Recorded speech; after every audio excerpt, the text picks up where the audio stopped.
Good morning, Year 4, and welcome to today's English lesson. Today we'll be learning to explore characteristics. So we're going to do some work on the Romans, and here I've got a Roman centurion with some vocabulary used for Roman clothes. So we have got the lorica segmentata at the top there, which is the armour on his body. He's got a facale, which is a scarf around his neck. He's got a scutum, which is his shield. We've got a cassis or a galea, which is a helmet. We've got a bautius, as you can see, is a belt around his waist. We've got a tunica, which is the red cloth underneath his armour.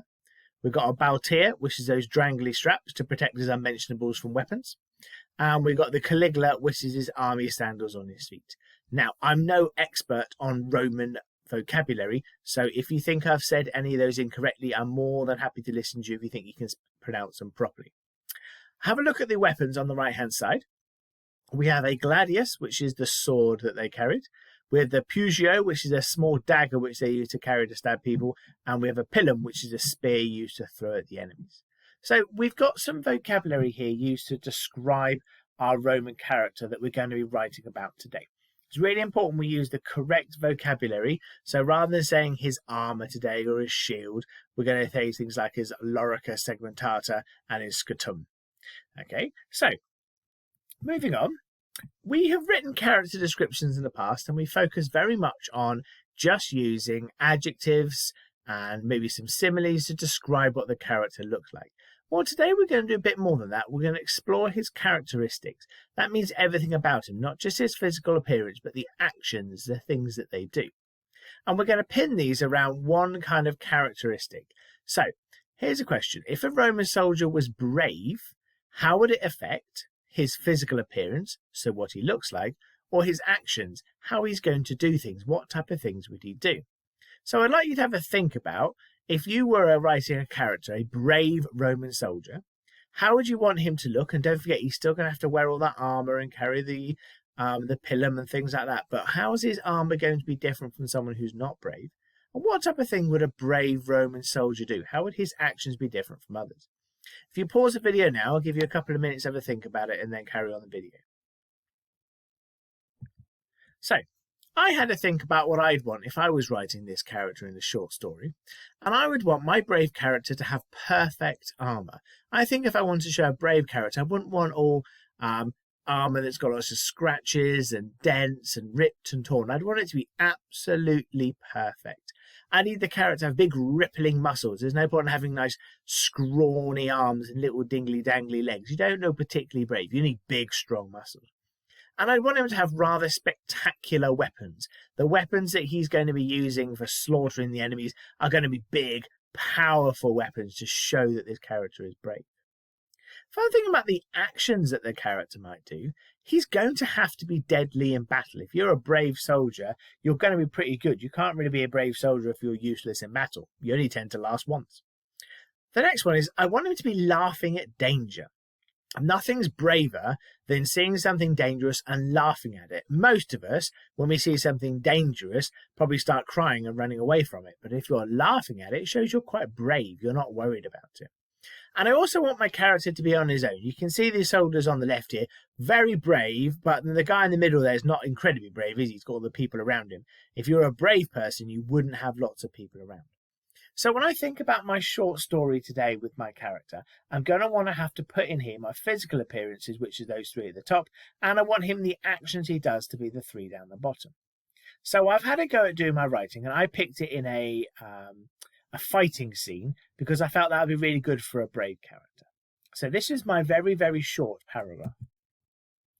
His blood-red tunica swished elegantly as he charged ferociously across the raging battlefield. Using his rippling muscles, the warrior raised his mighty gladius in the air and crashed it down like a meteor into the skull of his enemy. As blood splattered his polished lorica segmentata, the soldier removed his gleaming cassis from his head and laughed mockingly at the enemy.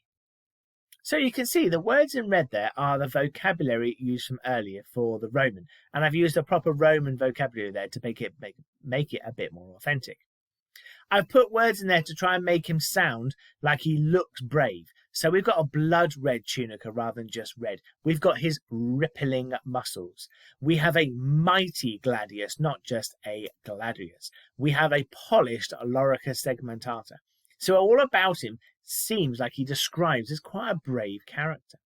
But also in this very short paragraph, he is charging across a battlefield. He is crashing the skull of an enemy with his sword, and then he's laughing mockingly at the enemy. So mockingly, if you're not sure, if you mock something, it means to make fun of it. So when he's laughed mockingly, he's not only laughing at the enemy, but he's making fun of the enemy. So I've used some, the sentences I've used here have helped my character to seem like a brave character. Now, I'm hoping that when you look at that, you'll think, oh, yeah, that seems like quite a brave character, this one.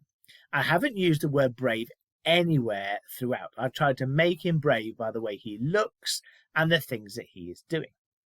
So, today, I would like you to have a go at doing the same thing, but you're not going to use the characteristic of brave, I'm afraid. One, because I've written the absolutely perfect paragraph, and two, because that one's just a bit too easy. So there's 3 ones for you to think about today. How the description would be different if your Roman soldier was foolish, arrogant, or selfish. Now, if you're not sure what any of those words mean, have a talk to an adult, look them up and understand them. So you got those 3 to work on today. What I would like you to do is to do exactly what I did, to pick one of those characteristics and to think of a couple of ideas about how that would change the way your character would look, and a couple of ideas about the kind of things your character would do. So your foolish character, for example, might not be fighting a battle, they might be doing something else. So what might your character be doing? Think of a few ideas about the kind of actions that that type of character would do. Once you've had a go at doing that, I'd like you to actually write a short paragraph. Now, mine was 3 sentences. Yours can be slightly longer, but we're not looking for huge amounts of writing today. We're looking for more quality writing. I really want you to get across the characteristic that you've picked. So if you picked arrogant, for example, when I read your work later on, I really want to be able to understand, oh yes, that is an arrogant character. I should be able to understand it from the description of the character and the actions that they do. I don't want to see the word arrogant anywhere in the writing. So I'm really looking forward to seeing how you're getting on today. If you do one and you still want to carry on with another one, you could do 2 of those characteristics, you could do 3 of those characteristics. But make sure you really take the time first to plan out the things the way they would look and plan out the actions that they would do.